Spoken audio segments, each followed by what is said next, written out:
মুসলমানদের চূড়ান্ত সফলতা আবু বকর, উসমান, ওমর, আলী, তাদের জামানার যে খেলাফতের রাশেদা, ওই খেলাফত ব্যবস্থা এটা ছাড়া মুসলমানদের চূড়ান্ত ভাগ্য পরিবর্তন হবে না, হতে পারে না, কঠিন কালেও না। কয়েক হাজার কোটি পৃষ্ঠার মধ্যে লিখে রাখতে পারেন। আমি কম বয়সী একজন মানুষ কথাটা বললাম। এখন আপনারে বুঝাবে, আমার এই বক্তব্যের পরে অনেকে, অনেক গণ্যমান্যরা আপনারে বুঝাবে, উনি এটা যে বললো, এই বলেছি, বললাম তো আমি যে কারো সামনে এটা বুক ফুলায় বলবো, আমার পারলে বুঝাই দিতে বলবেন। ওই পলিসি ছাড়া মুসলমানদের ভাগ্য কখনো পরিবর্তন হয়েছে পৃথিবীর একটা ইতিহাস দেখাইতে পারলে আমি মেনে নিব। শহীদের শরীরের রক্তের প্রথম ফোঁটাটা পড়ার সাথে সাথে একদিক দিয়ে তার অতীতের সব গুনাহ মাফ, অন্য দিক দিয়ে তাকে জান্নাতের আসনটা দেখানো হয়। রক্তের ফোঁটা পড়তেছে আর জান্নাত দেখতেছে আর গুনাহ সব মাফ। ওয়ায়ুজারু মিন আযাবিল কবরি, কবরের আযাব থেকে তাকে মুক্তি দেওয়া হবে, মানে এই আযাবের টেনশন নাই তার। ওয়ায়ামানু মিনাল ফাজাইল আকবার, কিয়ামতের ময়দানে যে বিভীষিকাময় মুহূর্ত আর জাহান্নামের আযাব, এই আযাব থেকে সে নিরাপত্তা লাভ করবে। ওয়ায়ুদউ আলা রাসিহি তাজুল ওয়াকারিল ইয়াকুতাতু মিনহা খায়রুম মিনাদ দুনিয়া ওয়া মা ফিহা, জান্নাতের মর্মর পাথর খচিত মুকুট শহীদের মাথায় পরিয়ে দেওয়া হবে, যেই পাথর দুনিয়া আর দুনিয়াতে যা কিছু আছে এর চাইতে আরো বেশি মূল্যবান।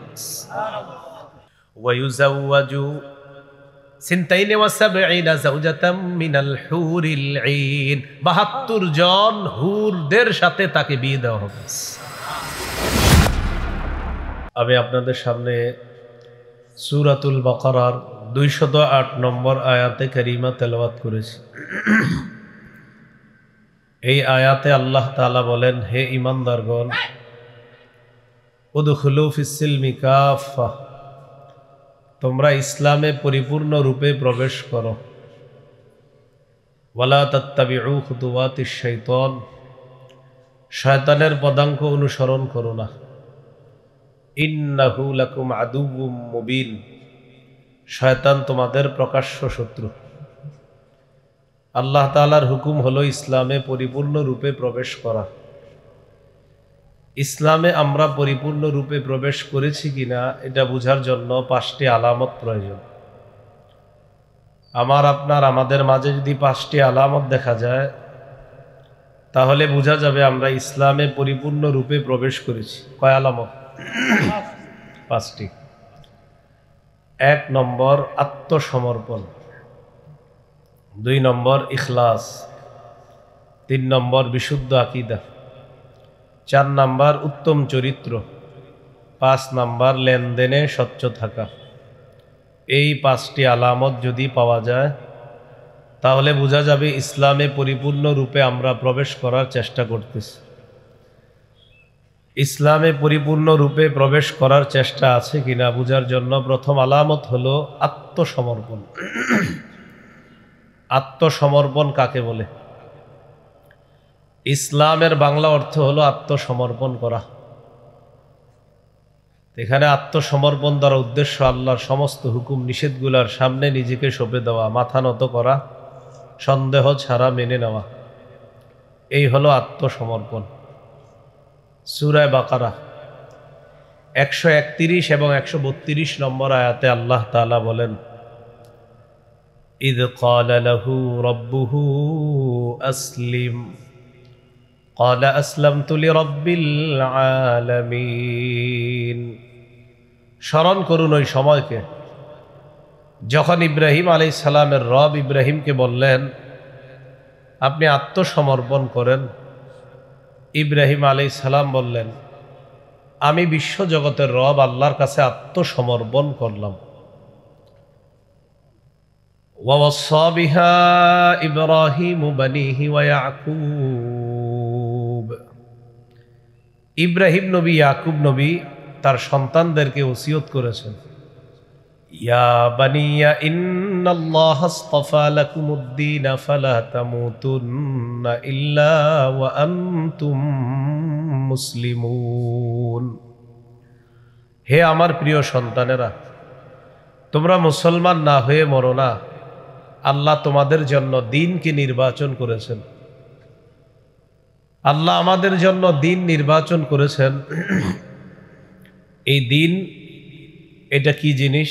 সূরা আলী ইমরানের 19 নম্বর আয়াতে আল্লাহ বলেন, ইন্নাদ-দীনা ইনদাল্লাহিল ইসলাম, নিশ্চয় আল্লাহর কাছে একমাত্র মনোনীত দিন হলো ইসলাম। সূরা আলী ইমরানের 85 নম্বর আয়াতে আল্লাহ বলেন, ওয়ামান ইয়াবতাগি গায়রাল ইসলামি দীনান ফালান ইউকবালা মিন, ইসলাম ছাড়া যে ব্যক্তি অন্য কোনো কিছুকে দিন হিসাবে গ্রহণ করে, ইসলাম ছাড়া অন্য কোনো কিছু তার কাছ থেকে লাই ইউকবালা, এটা গ্রহণযোগ্য হবে না, এটা আল্লাহ তাআলা গ্রহণ করবেন না। ওয়া হুয়া ফিল আখিরাতি মিনাল খাসিরিন, সে আখেরাতে ক্ষতিগ্রস্তদের অন্তর্ভুক্ত হবে। বলি নাউজুবিল্লাহ। কি শিখলাম? আল্লাহর কাছে একমাত্র মনোনীত দিন হলো ইসলাম। ইসলাম মানে আত্মসমর্পণ করা, নারী পুরুষ সবাই আল্লাহর হুকুম নিষেধ এগুলার সামনে মাথা নত করা।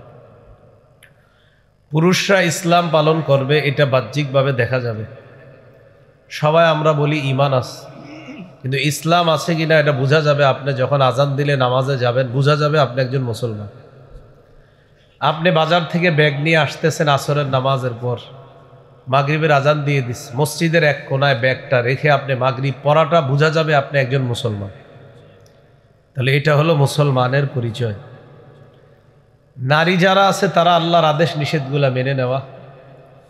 নারীর জন্য শ্রেষ্ঠ জায়গা হলো ঘর, তিনি ঘরে বসে পর্দা করা, প্রয়োজনে বের হওয়া পর্দার সহিত, এটা হলো নারীর ইসলাম। একটা মুসলিম মেয়ে রাস্তাঘাটে পর্দা করে চলাটাই তার মুসলমানের পরিচয়। আল্লাহ তাআলা বলেন, ওয়াকারনা ফি বুয়ুতিকুন্না ওয়ালা তাবাররাজনা তাবাররুজাল জাহিলিয়াতিল উলা, নবী আপনার বিবিদেরকে বলেন তোমরা ঘরে অবস্থান করো।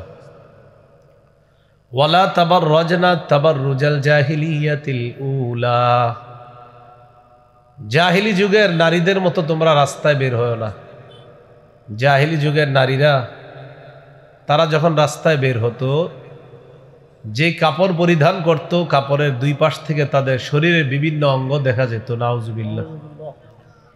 আল্লাহ তাআলা বলেন, ওয়ালা তাবাররাজনা তাবাররুজাল জাহিলিয়াতিল উলা, তোমরা জাহিলি যুগের নারীদের মতো বের হও না।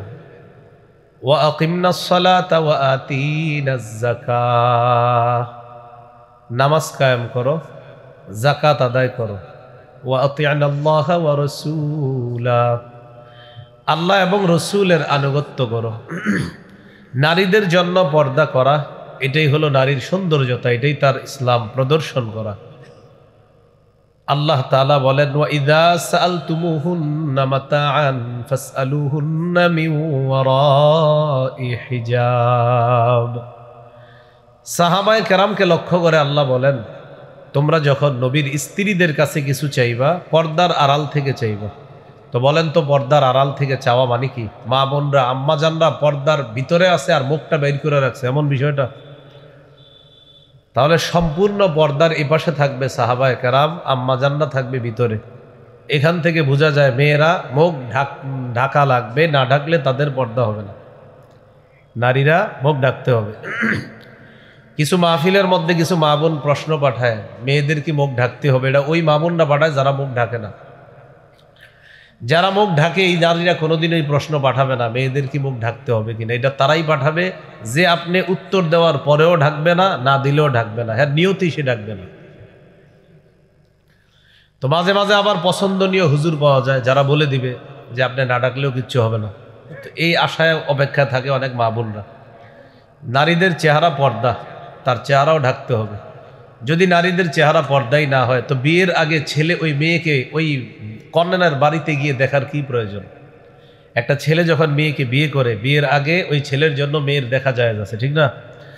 এখন ওই ছেলেটা মেয়েকে দেখতে যায় কোথায়? মেয়ের বাবার বাড়িতে দেখতে যায়। তখন দেখার পর তার পছন্দ হলে বিয়ে করে। তো ওখানে গিয়ে দেখার কি দরকার? চেহারা যদি পর্দাই না হয়, চা দোকানের সামনে দিঘা বিল্লিতে হয়। তাহলে বলেন চেহারা পর্দা কিনা? চেহারা পর্দা। মা বোনরা চেহারা ঢাকবে, চেহারা ঢেকে রাখতে হবে। তাদের চেহারা এটা পর্দা। সারা দুনিয়ার অভিজ্ঞ ওলামা একরাম একমত, একদম সব মাযহাবের আলেমরা একমত, চেহারা ঢাকতে হবে। আহলে হাদিস বলেন মাযহাব মানে যারা, মাযহাব যারা মানে না লামাযহাবী সবাই একমত চেহারা ঢাকতে হবে। এই জন্য হ্যাঁ, আধুনিক কিছু ইসলাম মাইন্ডের লোক আছে যারা ইসলামকে আপনার মডার্ন ভাবে উপস্থাপন করতে চায়। তো এই জাতীয় কিছু মানুষ আবার আপনাকে হঠাৎ বলে দিবে চেহারা না ডাকলেও সমস্যা নাই, এরকম বলে দিতে পারে। মুহাম্মদ সাল্লাল্লাহু আলাইহি সাল্লামের ইসলাম এটা সব যুগেই শ্রেষ্ঠ, এটারে নতুন করে আবার এটারে মডিফাই করা দরকার নাই। এটা যেরকম আগে ছিল এখনো আছে, কিয়ামত পর্যন্ত এটার শ্রেষ্ঠত্ব অব্যাহত থাকবে। তো এই জাতীয় ওয়াজ করলে আপনাদের এলাকার অনেকে বলবে হে আধুনিকতা বুঝে না। না, আপনি আপনার বিবিরে সবাইরে দেখান এটা আধুনিকতা। তাহলে একটা হলো পুরুষ আর একটা হলো নারী। পুরুষের ইসলাম এটা বাহ্যিকভাবে প্রকাশ পাবে, নারীর ইসলাম এটাও প্রকাশ পাবে। তবে নারীর ইসলাম হলো নারী পর্দার মধ্যে থাকা, এটা হলো তার সৌন্দর্যতা। পর্দা করাটা একটা নারীর মুসলমানিত্বের পরিচয় প্রকাশ করা। আল্লাহ আমাদের মা বোনদেরকে ইসলাম সঠিকভাবে বুঝে পালন করার, আমল করার তৌফিক দান করেন। আম্মাজান আয়েশা সিদ্দিকা রাদিয়াল্লাহু তাআলা আনহার হার হারায়া গেছে। হার হারিয়ে যাওয়ার পর সহিহ বুখারীর বর্ণনা, তিনি বলেন আমি যেই পালকির মধ্যে বহন করে আমাকে বাহনের উপরে উঠায় দিত সাহাবীরা, ওই পালকির মধ্যে আমি থাকলে আর না থাকলে তেমন পার্থক্য হতো না, এত পাতলা ছিলাম আমি যদি পালকির ভিতরে থাকতাম তো সাহাবীরা আমার এইভাবে উঠাইয়া দিত কাঁধে করে, তারা পালকিটা কাঁধে করে ওই বাহনের উপরে উঠাই দিত পালকি, এরপরে বাহন নিয়ে চলে যেত।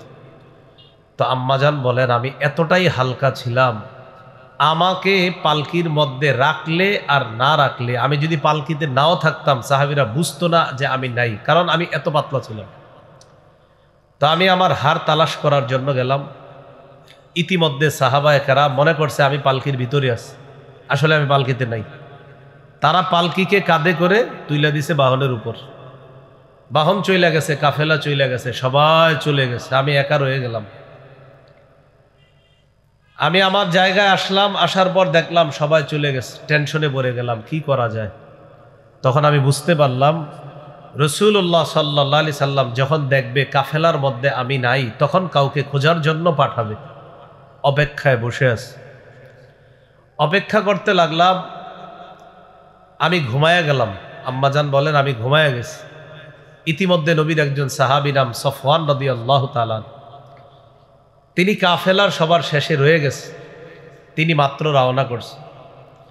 রওনা করে তিনি যখন যাইতে লাগলেন, যাওয়ার সময় দেখলেন দূর থেকে নারী মতো কেউ একজনকে দেখা যাচ্ছে, অর্থাৎ আমাকে দেখা যাচ্ছে। তিনি আমার কাছে আসলেন, কে? হযরত সফওয়ান। আসার পর তিনি কোনো কথা বললেন না। আমাকে যখন দেখলেন আমি ঘুমাই, তিনি শুধু এতটুকু বললেন ইন্না লিল্লাহি ওয়া ইন্না ইলাইহি রাজিউন। এটা বলার পর আমার ঘুম ভেঙে গেছে। আমার ঘুম ভেঙে যাওয়ার সাথে সাথে আম্মাজান বলেন খাম্মারতু ওয়াজহি বিল জিলবাব, ঘুম ভাঙলো, আমি সাথে সাথে পর্দা দিয়ে, ওড়না দিয়ে আমার চেহারা ঢেকে ফেললাম। কি ঢেকে ফেললাম? কেন চেহারা ঢাকবে কেন? বলেন চেহারা পর্দা করা লাগবে কিনা? লাগবে। নারীরা চেহারা ঢাকতে হবে। তো এটা লম্বা আলোচনা, আমাদের শুধু এতটুকু উদ্দেশ্য, চেহারা ঢাকতে হবে। রসুল ইন্তেকাল করছে যেদিন, ইন্তেকাল করার পর রসুলের দেহ মুবারক আম্মাজান আয়েশা সিদ্দিকার ঘরে, সব বিবিরা আসছে নবীর ঘরে, অর্থাৎ আম্মাজানের ঘরে, যেহেতু নবী ইন্তেকাল করছে। সব বিবিরা আয়েশা বসে আছে। আবু বকর সিদ্দিক রাদিয়াল্লাহু তাআলা আনহু আসলেন। আসার পর তিনি ঘরের বাহির থেকে অনুমতি চাইতেছে আমি ঘরে আসব। তো আবু বকর সিদ্দিক রাদিয়াল্লাহু তাআলা আনহুর মেয়ের ঘর, আয়েশার ঘর, অনুমতি কেন চাইলেন? আম্মাজান আয়েশা সিদ্দিকা রাদিয়াল্লাহু তাআলা আনহা বললেন আব্বা একটু অপেক্ষা করেন। ইতিমধ্যে নবীর অন্যান্য বিবি যারা নবীর দেহের পাশে বসা ছিল, তারা কি করলেন? তাড়াহুড়া করে তারা পর্দার ওপাশে চলে গেলেন। আম্মাজান আয়েশা সিদ্দিকা শুধু এপাশে রয়ে গেলেন। আবু বকর সিদ্দিক রাদিয়াল্লাহু তাআলা আনহু ঢুকলেন। ঢুকার পর দেখলেন আম্মাজান আয়েশা সিদ্দিকা রাদিয়াল্লাহু তাআলা আনহা। আম্মাজান ছাড়া আর অন্য কোনো আম্মাজান এখানে নাই, সবাই পর্দার ওপাশে। আপনারা জ্ঞান খাটায়া বলেন তো আম্মাজান আয়েশা এপাশে আছে, বাকিরা ওপাশে গেছে, সহজ বিষয়। আম্মাজান সম্পর্কে আবু বকরের কন্যা, এই জন্য আবু বকর সিদ্দিকের সাথে আম্মাজানের পর্দা করা লাগে না। অন্যান্য বিবিরা পর্দা করতে হবে, এই জন্য আগে থেকেই পর্দার ওপাশে চলে গেছে। তাহলে বলেন চেহারা কি ঢাকতে হবে কিনা? তাহলে পর্দা নারীদের চেহারা ঢাকতে হবে। যারা বলবে চেহারা না ঢাকলেও চলবে, এটা ইসলামকে নিজের মন মতো করে মানুষকে বুঝানো। আমি আশাবাদী যারা এখানে পুরুষ আছেন, আপনি আপনার স্ত্রীর চেহারা এটা পর্দার অন্তর্ভুক্ত, এটা আপনাকে মেনে নিতে হবে। আপনি এই মানসিকতা লালন করবেন না যে হুজুর আমার স্ত্রী তো মুখ ঢাকে না, এই জন্য আমি এমন এক হুজুরের সন্ধানে আছি যে বলবে মুখ না ঢাকলেও চলবে। আল্লাহর হস্তে ইসলামকে এইভাবে বোঝার চেষ্টা করবেন না। আমি সত্যি করে বলছি, এই জাতীয় কাজ কেউ করবেন না। আল্লাহ আমাদেরকে বুঝার তৌফিক দান করেন। মনে আছে আমরা পরিপূর্ণ ইসলামে আছি কিনা? কয় আলামত। 1 নাম্বার আত্মসমর্পণ, আল্লাহর সব হুকুমের সামনে নত হওয়া। আমাদের সমাজে বর্তমানে নামাজ, রোজা, হজ, জাকাত এই ওয়াজ যখন আলোচকরা করে সবাই আলহামদুলিল্লাহ, সুবহানাল্লাহ ইত্যাদি পড়তে থাকে, কিন্তু আল্লাহর একটা বিধান আছে জিহাদ। এই আলোচনা করলে অভিভাবক যারা আছে তারা বাড়ি থেকে বলে ইন্নালিল্লাহ। এটা আবার কি কথা? মুসলমানদের হালাত এখন এমন পর্যায়ে পৌঁছে, বিশেষ করে গত কয়েক বছর 16-17 বছর মানুষের মাথায় এমন গোবর ঢুকাইছে আমাদের দেশ, মুসলমানদের মাথায়। এই গোবর ঢুকানোর কারণে এখন মুসলমান জিহাদ শব্দটা শুনলেই ইন্নালিল্লাহ। হুজুরা গেলে যাক, তুই যাবি না, তুই ঘরে বসে থাক। এই হলো আপনার। এখন বলেন আল্লাহর সমস্ত আদেশ নিষেধের মধ্যে জিহাদ বিধানটা আসেনি? এইটার সামনেও মাথা নত করতে হবে। প্রত্যেক মুসলমান এই মানসিকতা রাখা, আল্লাহ আপনি যদি কখনো জিহাদ ফরজ করেন তো আমি ইনশাল্লাহ জিহাদে সবার আগে যাব, এই মানসিকতা প্রত্যেক মুসলমান রাখতে হবে। আচ্ছা, এটা যদি না থাকে মুনাফিকি মৃত্যু হবে। সহিহ মুসলিমের বর্ণনা 1910 নম্বর হাদিস। এই হাদিসের মধ্যে আছে قال رسول الله صلى الله عليه وسلم من مات ولم يغزو ولم يحدث به نفسه مات على شعبة من النفاق।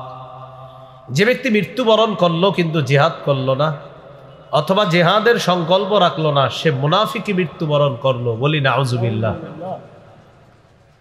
এই জন্য জিহাদ এটা আল্লাহর একটা বিধান, এটার সামনে মাথা নত করে এটা মানতে হবে যে জিহাদ এটা আল্লাহর একটা বিধান। আবু দাউদের বর্ণনা 2504 নম্বর হাদিস, 2504। এই হাদিসের মধ্যে আছে قال رسول الله صلى الله عليه وسلم জাহিদুল মুশরিকিনা বিআমওয়ালিকুম ওয়া আনফুসিকুম ওয়া আলসিনাতিকুম। তোমরা মুশরিকদের বিরুদ্ধে লড়াই করো তোমাদের সম্পদ দিয়ে, তোমাদের জান দিয়ে, তোমাদের জবান দিয়ে তোমরা মুশরিকদের বিরুদ্ধে লড়াই করো। দেখেন বর্তমান বাংলাদেশে মুশরিকদের ভাবসাব এমন যে 90% মুসলমানদের উপর তারা আধিপত্য বিস্তার করতে চাইতেছে। আমাদের দেশের হালাত।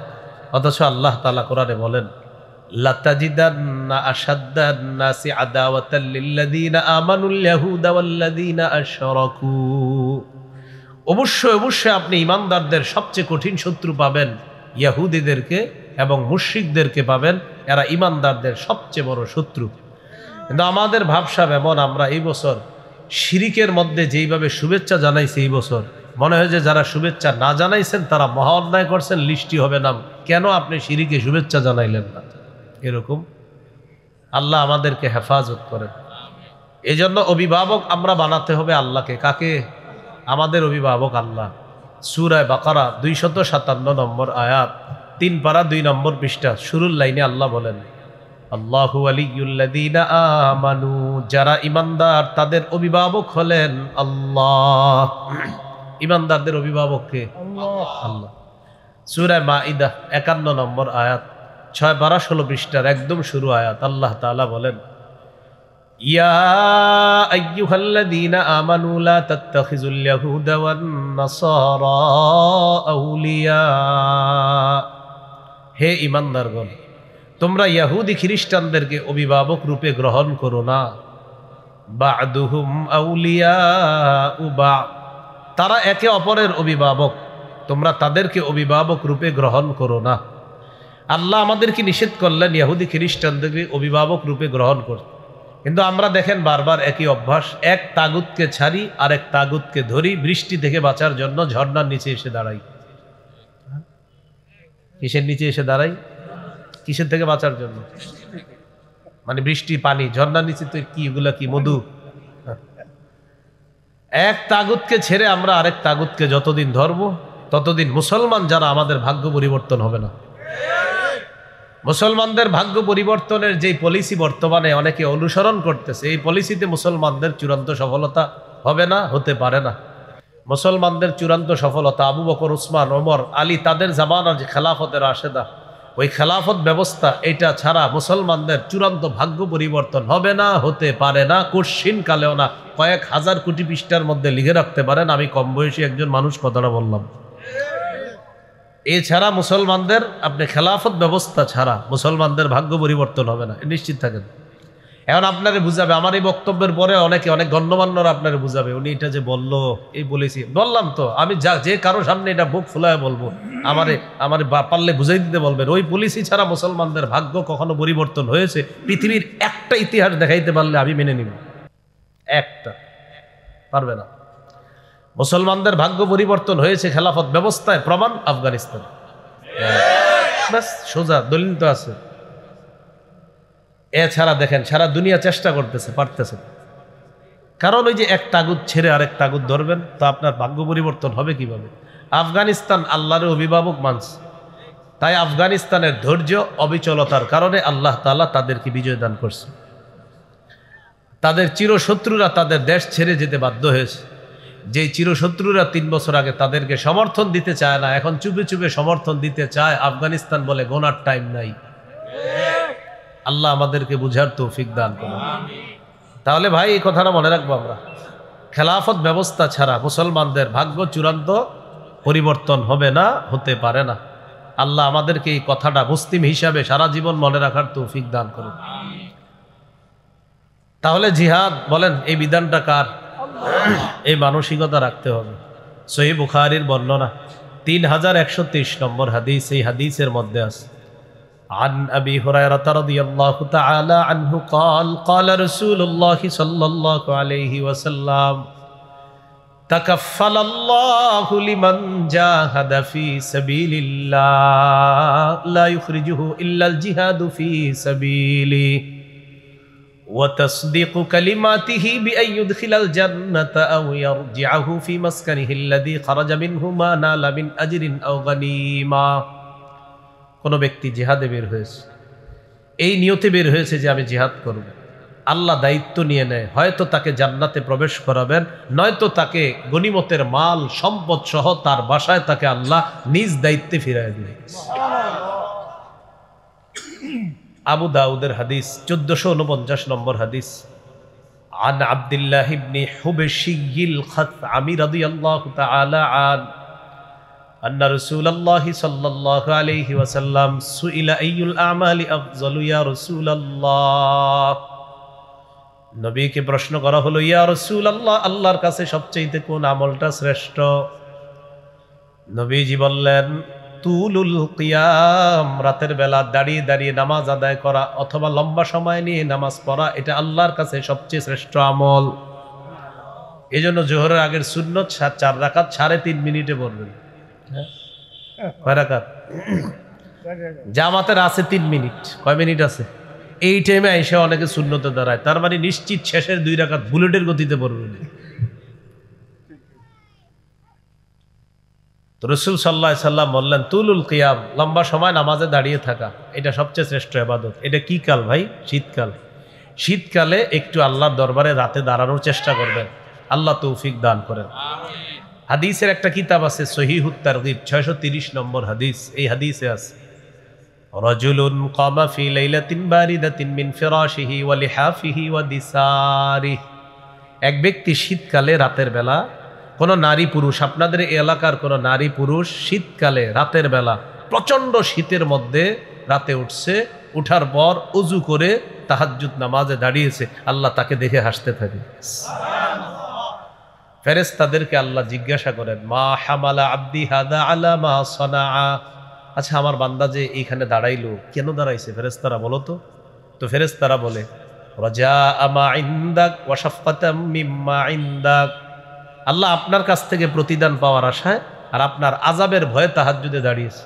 আল্লাহ তাআলা বলেন, আ'তাইতুহু মা রাজা, যে আশায় দাঁড়িয়েছে দিয়ে দিলাম। ওয়া আম্মানতুহু মিম্মা ইয়াখাফ, যেই ভয়ে দাঁড়িয়েছে সে, ভাই বারবার লাইরেন না মাইকটা, আগে ঠিক ছিল, একটু আগে যেটা ছিল এটাই ঠিক ছিল। ওয়া আম্মানতুহু মিম্মা ইয়াখাফ, যেই ভয়ে সে দাঁড়িয়েছে সেই ভয় থেকে আমি তাকে নিরাপত্তা দান করলাম। আপনি টেনশন করেন না, এই ভাই আমার আলোচনায় মাইকের সাউন্ড যত কমাবেন আমি এত খুশি হব। আপনি বারবার বাড়ায়েন না, কারণ সব আলোচকের ইয়ে হইলো আপনার মনে কয় খালি বাড়াও বাড়াও। আমার নাম জেনেই দেখবেন, যদি দেখেন এরকম খালি কমাইবেন, দোয়া করবো, আল্লাহর কসম দোয়া করবো। বাড়াইলে বদ্ধ আসতে পারে, বাড়ায়েন না, খালি কমাইবেন। মাইক বাড়ানোর সংস্কৃতি থেকে এই দেশকে মুক্ত করা দরকার। কোরআন সুন্নাহর বিপ্লব যেমন একটা দরকার, এটা মোটামুটি আলহামদুলিল্লাহ অনেকে তৈরি হয়ে গেছেন। মাইকের আওয়াজ কমানো, এটার একটা বিপ্লব দরকার। কি কমানো? মাইকের আওয়াজ চারোদিকে, হ্যাঁ, অসুস্থ মানুষ টানুষ থাকে, এই একটা বিপ্লব হবে ইনশাল্লাহ, সামনের বছরই নিয়ম আসতেছে, দেখবেন। তো রাসূলুল্লাহ সাল্লাল্লাহু আলাইহি সাল্লাম বলেন, এক হলো আল্লাহর কাছ থেকে পাওয়ার আশা, আর একটা হলো জাহান্নামের ভয়। তো নবীজি সাল্লাল্লাহু আলাইহি সাল্লাম বলেন, আল্লাহ তাআলা তখন ফেরেশতাদেরকে বলে, সে যেই ভয়ে দাঁড়িয়েছে তুমি সাক্ষী থাকো, তোমরা সাক্ষী থাকো, আমি তাকে সেই ভয় থেকে নিরাপত্তা দান করলাম। তো আবু দাউদের ওই হাদিসটা নবীজির প্রশ্ন করা হলো যে সবচেয়ে কোন আমল আল্লাহর কাছে শ্রেষ্ঠ? নবীজি সাল্লাল্লাহু আলাইহি সাল্লাম বললেন, তুলুল কিয়াম, লম্বা সময় নামাজে দাঁড়িয়ে থাকা, এটা আল্লাহর কাছে শ্রেষ্ঠ ইবাদত। এরপর প্রশ্ন করলো, ফাআইয়ুস সাদাকাতি আফযালু ইয়া রাসূলুল্লাহ, হুজুর কোন সদকাটা আল্লাহর কাছে সবচেয়ে শ্রেষ্ঠ আমল? নবীজি বললেন, জাহদুল মুকিল্লি, পরিশ্রম করে উপার্জন করে, রিকশা চালিয়ে বিভিন্ন কাজ করে কষ্টার্জিত উপার্জন, এই উপার্জন থেকে যেই ব্যক্তি সদকা করে, এই সদকা আল্লাহর কাছে শ্রেষ্ঠ বলে গণ্য হয়ে যায়। মাস শেষে বেতন পাইলেন, কষ্টার্জিত উপার্জন, এখান থেকে আপনি 5 টাকা সদকা করেন, যাকে মন চায় সদকা করেন, যিনি সদকা খাওয়ার যোগ্য নিকট আত্মীয়র কেউ থাকলে আপনি তাকে সদকা করেন, নিয়ত করে ফেলেন প্রতি মাসে আপনার হালাল ইনকাম থেকে আপনি কিছু সদকা করবেন, এই সদকা আল্লাহর কাছে শ্রেষ্ঠ সদকা বলে গণ্য হয়। এই জন্য রিক্সা চালক যারা, বিশেষ করে পায়ের রিক্সা যারা চালায়, এদের ইনকামটা তো পিওর ইনকাম, কোনো সন্দেহ নাই। শরীরের ঘাম ঝরতে থাকে, শরীরের কষ্ট ঝরতে থাকে, এখান থেকে যদি রিক্সা চালক 2-4 টাকা দান করতে পারে, কোনো সন্দেহ নাই এটা আল্লাহর কাছে শ্রেষ্ঠ সদকা বলে গণ্য হবে। এরপর প্রশ্ন করলেন, ফাআইয়ুল হিজরাতি আফযালু ইয়া রাসূলুল্লাহ, হুজুর আল্লাহর কাছে সবচেয়ে শ্রেষ্ঠ হিজরত কোনটা? নবীজি বললেন, মান হাজারা মা হারামাল্লাহু আলাইহি, আল্লাহ যা হারাম করেছেন এই হারাম থেকে বাঁচা, এটা হলো আল্লাহর কাছে শ্রেষ্ঠ হিজরত। এরপর প্রশ্ন করলেন, ফাআইয়ুল জিহাদি আফযালু ইয়া রাসূলুল্লাহ, আল্লাহর কাছে শ্রেষ্ঠ জিহাদ কোনটা? নবীজি বললেন, মান জাহাদাল মুশরিকিনা বিমালিহি ওয়া নাফসিহি, কোন ব্যক্তি নিজের জানমাল নিয়ে আল্লাহর রাস্তায় লড়াই করলো, এটা আল্লাহর কাছে শ্রেষ্ঠ জিহাদ বলে গণ্য, এটা শ্রেষ্ঠ জিহাদ। এরপর প্রশ্ন করলেন, ফাআইয়ুল কতলি আশরাফু ইয়া রাসূলুল্লাহ, হুজুর আল্লাহর কাছে শ্রেষ্ঠ শহীদ কোনটা, শাহাদত কোনটা, অর্থাৎ যেই শাহাদাতটা আল্লাহর কাছে শ্রেষ্ঠ, এটা কোনটা? নবীজি বললেন, মান উহরিকা দামুহু ওয়া উকিরা জাওয়াদুহু, যাকে শহীদ করা হয় আর তার যেই ঘোড়াটা ছিল ওই ঘোড়াও যদি শহীদ করা হয়, অর্থাৎ যেই ব্যক্তি মুজাহিদ তিনি শহীদ হলো আর তার ঘোড়া শহীদ হলো, এই ব্যক্তির শাহাদাতটা আল্লাহর কাছে সবচেয়ে মর্যাদাপূর্ণ শাহাদাত। তাহলে কি শিখলাম? আল্লাহর একটা বিধান জিহাদ, এটা অস্বীকার করার কোনো সুযোগ নাই। শহীদ হওয়া, এটারও তামান্না রাখতে হবে, বলেন ইনশাআল্লাহ। সহিহ মুসলিমের বর্ণনা 1909 নম্বর হাদিস, 1909, قال رسول الله صلى الله عليه وسلم من سأل الله الشهادة بصدق بلغه الله منازل الشهداء وإن مات على فراشه, কোন ব্যক্তি যদি শহীদ হওয়ার নিয়ত করে, এই ব্যক্তি যদি দিল থেকে নিয়ত করে, সে যদি তার ঘরের বিছানায়ও মারা যায়, আল্লাহ তাকে শহীদদের মর্যাদায় পৌঁছায় দিবে। আবু দাউদের হাদিস 2520 নম্বর হাদিস, 2520। এই হাদিসের বর্ণনাকারী আব্দুল্লাহ ইবনে আব্বাস রাদিয়াল্লাহু আনহু, রাসূলুল্লাহ সাল্লাল্লাহু আলাইহি ওয়াসাল্লাম, লাম্মা উসিবা ইখওয়ানুকুম বিউহুদিন, তোমাদের ভাইরা উহুদ যুদ্ধে যখন শহীদ হলো, জাআলাল্লাহু আরওয়াহাহুম ফি জাওফি তাইরিন খুদরিন, আল্লাহ তাআলা তাদের আত্মাগুলা সবুজ পাখির পেটের মধ্যে ঢুকিয়ে দিচ্ছে। সবুজ পাখির পেটে তাদের আত্মাগুলা ঢুকিয়ে দিচ্ছে। তারিদু আনহারাল জান্নাতি ওয়া তাকুলু মিন সিমারিহা ওয়া তাওয়ি ইলা কানাদিলা মিন যাহাবিন মুআল্লাকাতিন ফি জিল্লিল আরশ। আত্মাগুলা সবুজ পাখির মধ্যে দেওয়ার পর এই পাখিগুলা জান্নাতের ঝর্ণা নহর সমূহের উপরে গিয়ে ঘুরে বেড়ায় আর জান্নাতের ফল মূল খাইতে থাকে। আরশের নিচে স্বর্ণ দ্বারা তৈরি করা ফানুস আছে, এই ফানুসের উপর গিয়ে শহীদের আত্মা বহনকারী ওই পাখিগুলা গিয়ে বসে। তো পাখিগুলা বসার পর তাদের ভিতরে তো শহীদের আত্মা, তার মানে তাদের কথাবার্তা হবে, মানে শহীদের কথাবার্তা সব। ফালাম্মা ওয়াজাদু তিবা মাকালিহিম ওয়া মাশরাবিহিম ওয়া মাকিলিহিম, শহীদরা যখন তাদের মনোভূত খাবার পেল, মনোভূত পানি পেল, মনোভূত বাসস্থান পেল, তখন শহীদরা আপোষে বলা বলি করতে থাকে, মাইয়ুবাল্লিগু আন্না ইখওয়ানানা। আচ্ছা, আমরা যে এত খুশি আছি, এত আনন্দের মধ্যে আছি, আমরা যে এই নিয়ামতের সাগরে আছি, আমাদের এই কথাগুলা আমাদের দুনিয়ার ভাইদেরকে কে জানায়া দিতে পারবে যে আমরা কত সুখে আছি? শহীদরা বসে বসে বলতেছে। এটা কেন বলে শহীদরা? লিআল্লা ইয়াজহাদু ফিল জিহাদি ওয়ালা ইয়ানকুলু ইনদাল হারব, যেন দুনিয়ার ওই মানুষগুলা জিহাদের প্রতি অনাগ্রহ না দেখায় আর জিহাদের সময় অলসতা না করে। শহীদরা যখন এই কথা বলা বলি করে, আল্লাহ তাআলা তাদেরকে জবাব দেয়, উবাল্লিগুহুম আনকুম, আমি আল্লাহ তোমাদের ব্যাপারটা দুনিয়ার মানুষকে জানায়া দিব। কে জানায়া দিবে? তা আল্লাহ জানায়া দিতেছে। বলেন সূরা আলী ইমরান 169 নম্বর আয়াত। এই আয়াতে আল্লাহ জানিয়ে দিচ্ছে, ওয়ালা তাহসাবান্নাল্লাযীনা কুতিলু ফি সাবিলিল্লাহি আমওয়াতা বাল আহইয়াউন ইনদা রাব্বিহিম ইউরযাকুন। যারা আল্লাহর রাস্তায় শহীদ হয় তাদেরকে মৃত বলো না, মৃত মনে করো না, বরং তারা জীবিত। ইউরযাকুন, আল্লাহর কাছে তাদেরকে রিজিক দেওয়া হয়, তাদের খাদ্যের ব্যবস্থা করা হয়। এই ব্যাপারে এই আয়াত নাজিল হয়েছে। তাহলে সূরা আলী ইমরান 169 নম্বর আয়াতটা কোন মুফাসসিরের অভিমত বদর যুদ্ধের শহীদদেরকে কেন্দ্র করে নাজিল হয়েছে, আর কোন মুফাসসিরের অভিমত হলো উহুদের যুদ্ধের শহীদদেরকে কেন্দ্র করে নাজিল হয়েছে। তা আল্লাহ বলেন, ফারিহিনা বিমা আতাকুমুল্লাহু মিন ফাদলি, আল্লাহ তাদেরকে যে অনুগ্রহ নেয়ামত দান করেছেন, এই নেয়ামত নিয়ে শহীদরা উল্লাসিত, তারা অনেক খুশি, মহা খুশি। তাহলে শাহাদাতের নিয়ত রাখবো, বলেন ইনশাআল্লাহ। তিরমিজির হাদিস 1663 নম্বর হাদিস। এই হাদিসটি শোনার পর আপনাদের আগ্রহ আশা করি ইনশাআল্লাহ অনেক বেড়ে যাবে। ক্বালা রাসূলুল্লাহ সাল্লাল্লাহু আলাইহি ওয়াসাল্লাম লিশহীদি ইনদাল্লাহি সিত্তু খিসাল, আল্লাহর কাছে শহীদের স্পেশাল 6টা পুরস্কার। কয়টা? ইউগফারু লাহু ফি আউয়ালি দাফাতিন ওয়া ইউরা মাকআদুহু মিনাল জান্নাহ, শহীদের শরীরের রক্তের প্রথম ফোঁটাটা পড়ার সাথে সাথে একদিক দিয়ে তার অতীতের সব গুনাহ মাফ, অন্য দিক দিয়ে তাকে জান্নাতের আসনটা দেখানো হয়।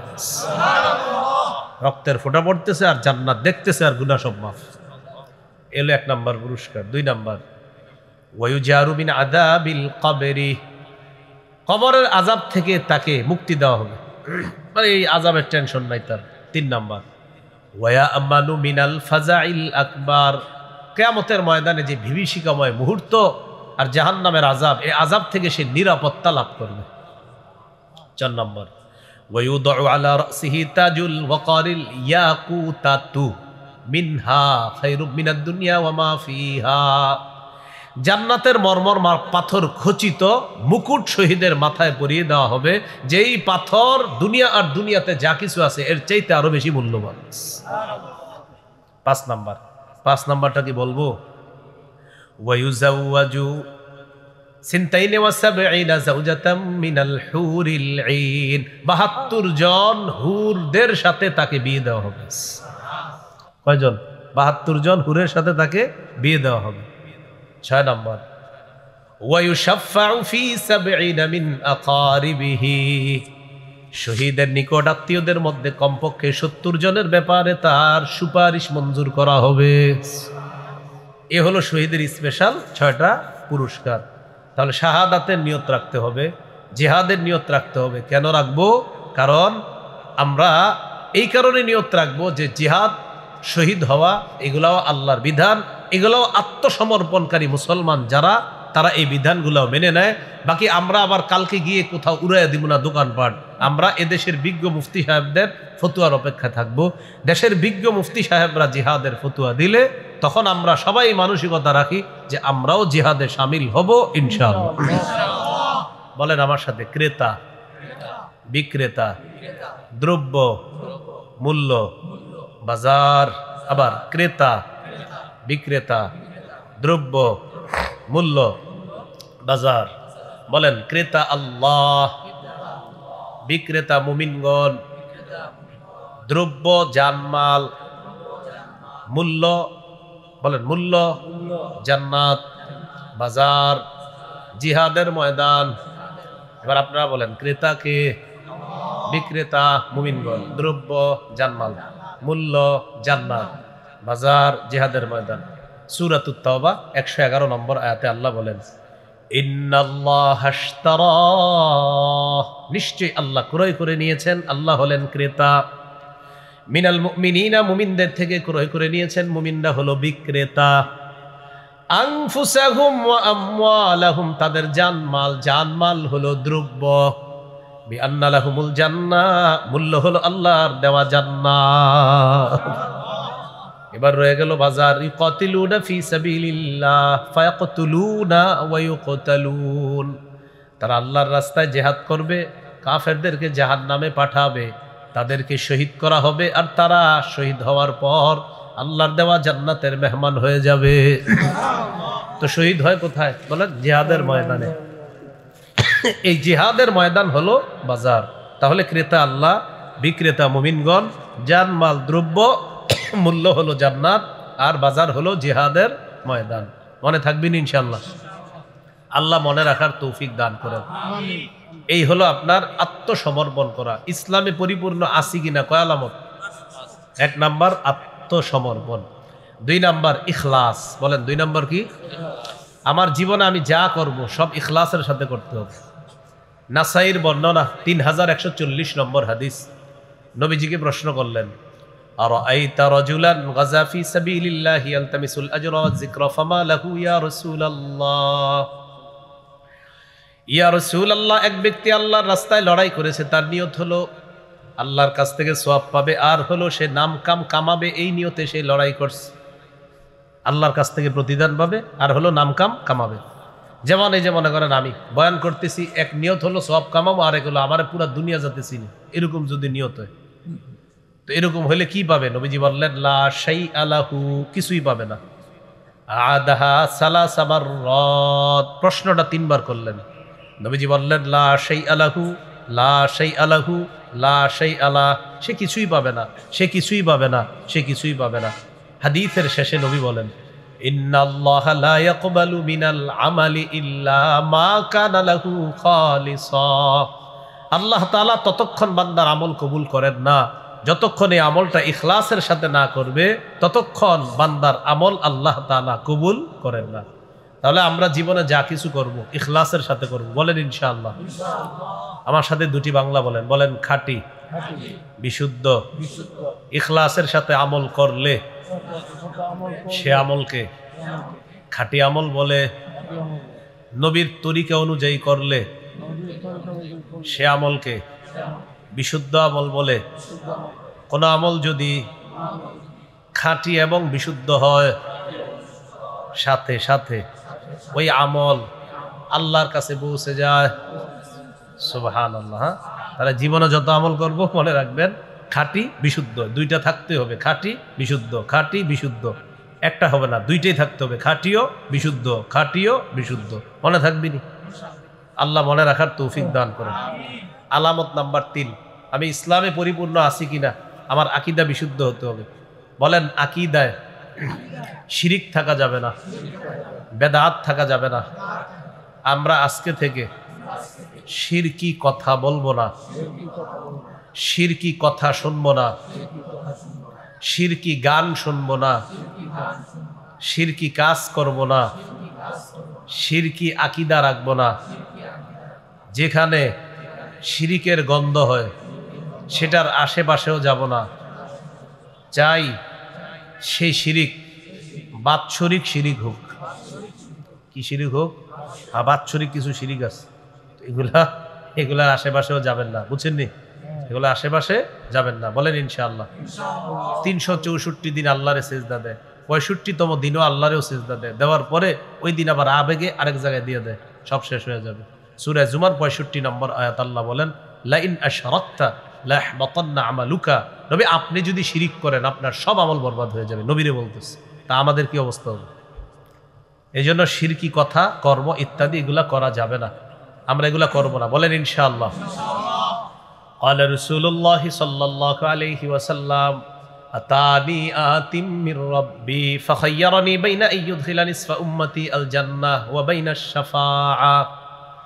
নবীজি বলেন, আজকে একজন ফেরেশতা আমার কাছে আসছে, আসার পর আমাকে দুটি বিষয়ের যে কোনো একটি গ্রহণ করার ইচ্ছাধিকার দিয়েছে। এক নম্বর, আমি যদি চাই আমার অর্ধেক উম্মত জান্নাতে প্রবেশ করাতে পারবো, আর আমি যদি চাই সুপারিশ করতে পারবো, তবে দুইটা গ্রহণ করতে পারবো না, দুটার যে কোনো একটা।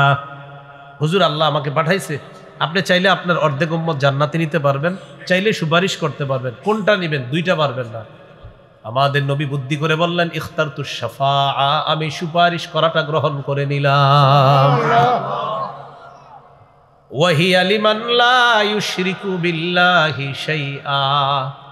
নবীজি বলেন, আমার সুপারিশ শুধু তারা পাবে যারা আল্লাহর সাথে শিরিক করবে না। যারা আল্লাহর সাথে শিরিক করবে না তারাই শুধু আমার সুপারিশ পাবে। তাহলে আকীদায় শিরকি কথা, কর্ম ইত্যাদি এগুলা রাখা যাবে না, আকীদা বিশুদ্ধ রাখা। আল্লাহ আমাদেরকে আকীদা বিশুদ্ধ ওয়ালা আকীদা নিয়ে কবরে যাওয়ার তৌফিক দান করুন। আকীদায় বেদাত রাখা যাবে না। সহিহ বুখারী 2697 নম্বর হাদিস, 2697।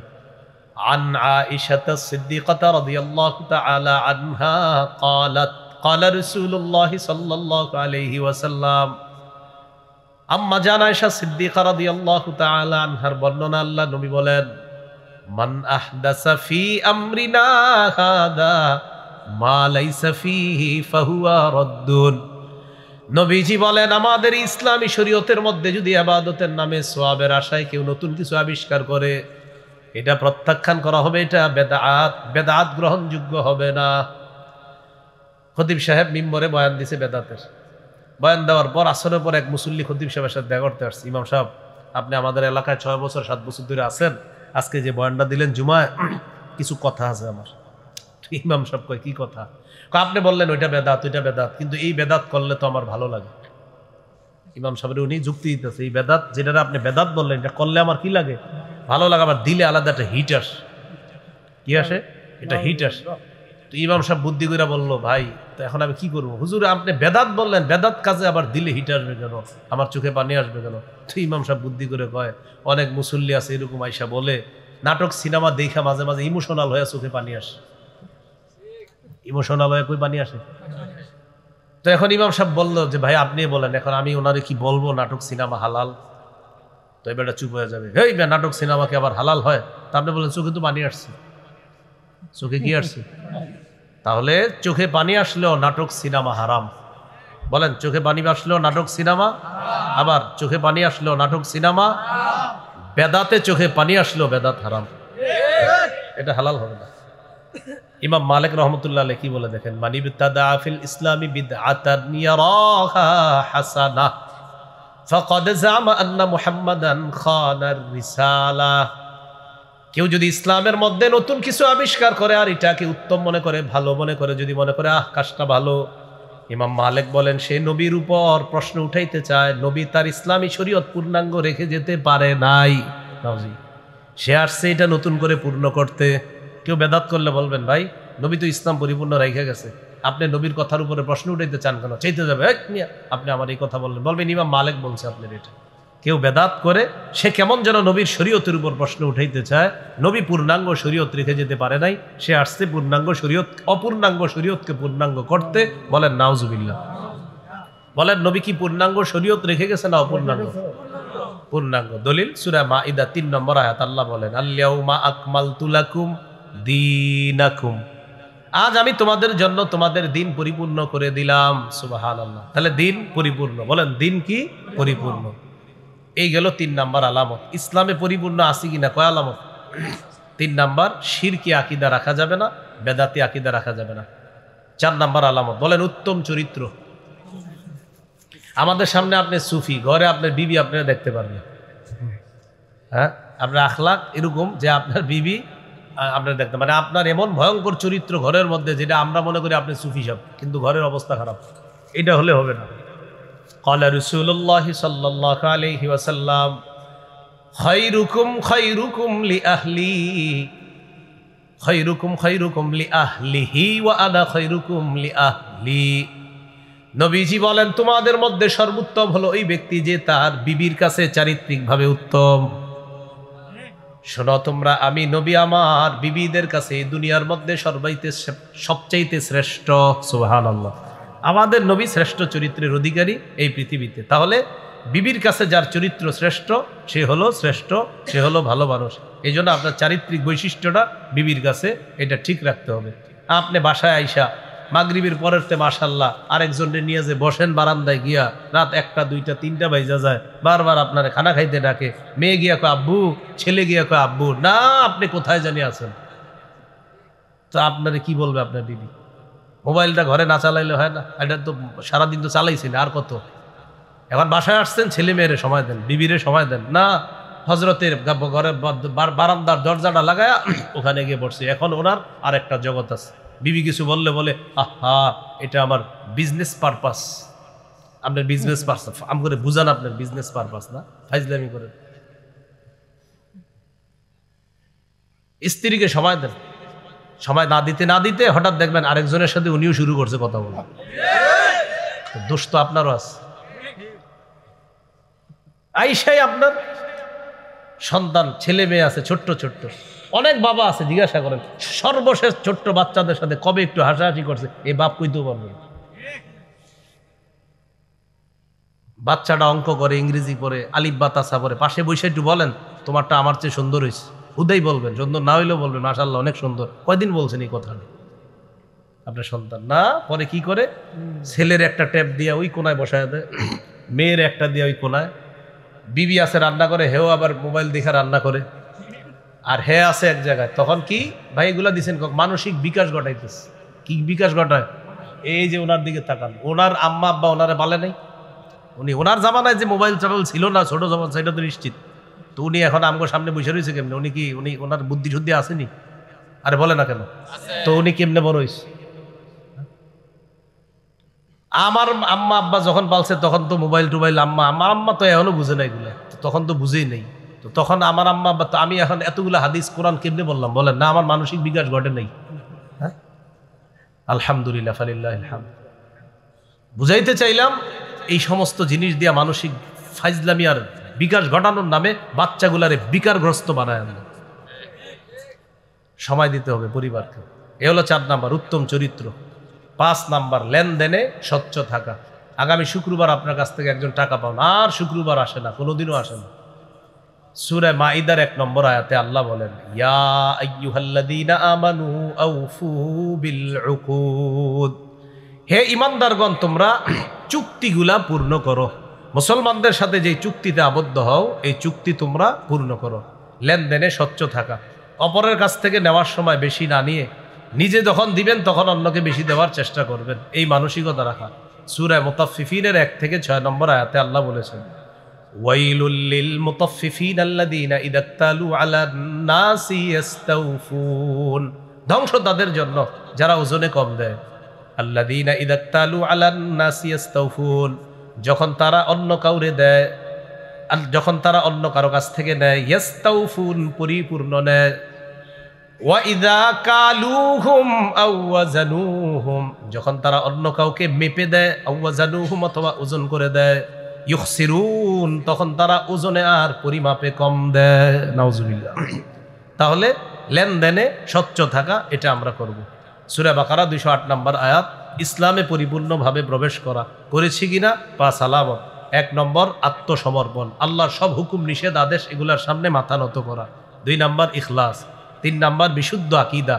4 নম্বর উত্তম চরিত্র, 5 নাম্বার লেনদেনে স্বচ্ছ থাকা। আল্লাহ তাআলা আমাদের সকলকে যে কথাগুলো বললাম শুনলাম আমরা সবাই যেন এই 5 আলামত গ্রহণ করে আমরা আমাদের জীবনটা সুন্দর করতে পারি, আল্লাহ তৌফিক দান করেন। এশার নামাজ হবে, এখন নামাজের পরে আলোচনা হবে ইনশাআল্লাহ। আপনি পিছনে এসে আপনি ঠিক করে দেখি। আল্লাহ আমার ভাই ভাই ভাই বসে বসে বসে বসে বসে কেউ উঠবো না ভাই, কেউ উঠবো না, কেউ উঠবো না, কেউ উঠবো না। একজন কানে কানে বলবেন না, আল্লাহর রাস্তায় কেউ উঠবেন না। হযরত মাওলানা মুফতি লুৎফুর রহমান ফরাইজ সাহেব হুজুর আলোচনা করবে ইনশাআল্লাহ। ভাইরে আমি মহব্বত কি পরিমাণ করি শুধু এতটুকু বুঝাই, ওনার একটা সাইট আছে আহলে হক মিডিয়া, এটা আমি নিয়মিত ফলো করি, নিয়মিত আমি ওইটা পড়াশোনা করি, ওখান থেকে আমি বিভিন্ন মাসালা মাসাইল হল করি। আমি আল্লাহর কাছে দোয়া করি আল্লাহ তাআলা ভাইকে কবুল করেন এবং তার এই সাইটটা উম্মতের জন্য যেন আল্লাহ আরো ব্যাপকভাবে কবুল করে দেন। আমরা সবাই বসি, আলোচনা হবে, এরপর আমরা ইনশাআল্লাহ যাবো। আসসালামু আলাইকুম ওয়া রাহমাতুল্লাহ।